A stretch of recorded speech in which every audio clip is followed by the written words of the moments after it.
বক্তা প্রধান আকর্ষণ হযরত মাওলানা হাফেজ মুফতি আমির হামজা সাহেব আমাদের মাঝে চলে আসছেন। হুজুর অল্প কিছুক্ষণের মধ্যেই আমাদের সামনে তাকরীর পেশ করবেন। সম্মানিত উপস্থিতি, আপনারা সকলেই যে যেখানে অবস্থান করতেছেন ধৈর্যের সাথে সকলে আমরা বসে পড়ি। পিছনে আমরা দেখতেছি যে ভাইয়েরা দাঁড়িয়ে আছি, মেহেরবানি করে বসে পড়ি। অনেক মানুষ পিছনে, আপনাদের কারণে দেখা যাচ্ছে না। সবাই একটু মেহেরবানি করে বসে পড়ি। সম্মানিত উপস্থিতি, এখন আপনাদের সম্মুখে একেবারে সংক্ষিপ্ত সময়ে এ পর্যায়ে আপনাদের সম্মুখে শুভেচ্ছা বক্তব্য রাখবেন আসিম বাইতুত তাকওয়া জামে মসজিদের সম্মানিত সভাপতি, শহীদপুর উচ্চ বিদ্যালয়ের প্রধান শিক্ষক জনাব খলিলুর রহমান স্যার। জনাব খলিলুর রহমান, আমি স্যারকে বিসমিল্লাহির রহমানির রহিম।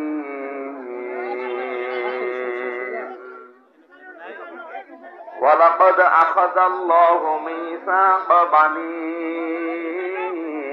ইসরাঈল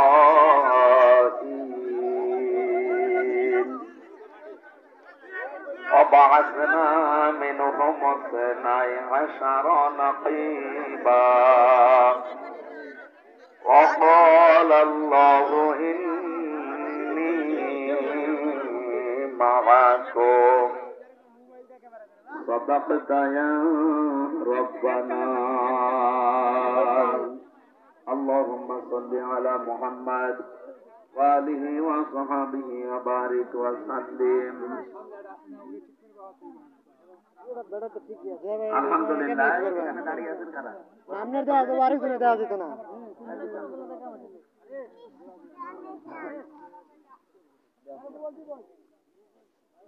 ময়মনসিংহ জেলার শোলবাড়িয়া থানার অন্তর্গত বাইতুত তাকওয়া জামে মসজিদের উদ্যোগে ঐতিহাসিক মহাসম্মেলনের সম্মানিত সভাপতি জনাব আলহাজ মাওলানা হেলালুর রহমান, সাবেক প্রিন্সিপাল, ভবানীপুর ফাজিল ডিগ্রি মাদ্রাসা, সহ সভাপতি জনাব মাওলানা মুফতি আবু আইয়ুব আনসারী,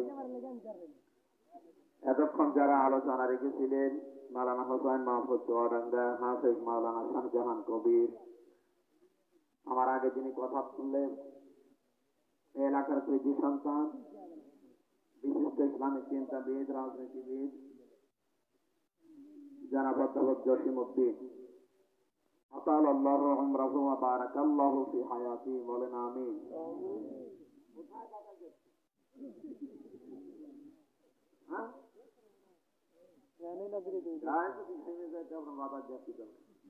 যুবক মানুষকে দুই তিন মিনিট দেন, তারপরে মঞ্চে বসা ওলামায়ে কেরাম, সামনে বসা মুসলমান ভাইরা, পর্দার আড়ালের সম্মানিতা মা এবং বোনেরা, প্রশাসনের ভাইরা, প্রাণ প্রিয় মোমিন শাহীবাসী, আল্লাহর দরবারে শুকরিয়া জানাচ্ছি যিনি কোরআনের জন্য এই সময়টা ব্যয় করার সুযোগ দিলে।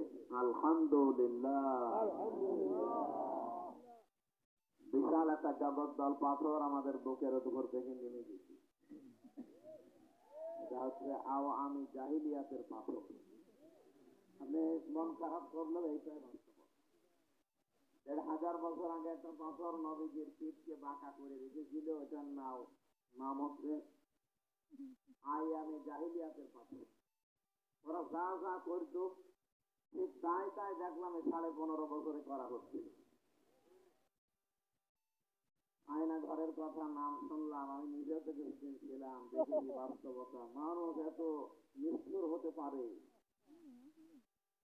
এমনিতে তো মাটির নিচে 2 নম্বরে আপনি যদি যতটুকু ঘর, এদিকে 3.5 হাত, এদিকে 1.5 হাত, কবরের মতো জিন্দা মানুষের কবর। এমনি রেখে দিলেই তো মানুষ টেনশনে মরে যাওয়ার কথা। তারপর আবার ভেতরে যদি আপনি তালা লাগিয়ে দেন, পায়ের সাথে ফ্যান লাগান, হাতের সাথে হ্যান্ডকাপ লাগিয়ে রাখেন, 24 ঘন্টা আপনি শুয়ে থাকবেন, পারবেন। আমার সাথে মধ্যে ফখরুল সাহেব ছিল, উনি বলছিল যে ভাই, এই যে আমি 7 পা ধরে হাত পা মেলিয়ে শুয়ে থাকি, আমার যা করি যে এই যে শুয়ে কত বড় নিয়ামত আমি জানি। মানুষ শুয়ে থাকতে পারবে না 1-2 ঘন্টা 5 ঘন্টা, 1 দিন 2 দিন না, বছরের পর বছর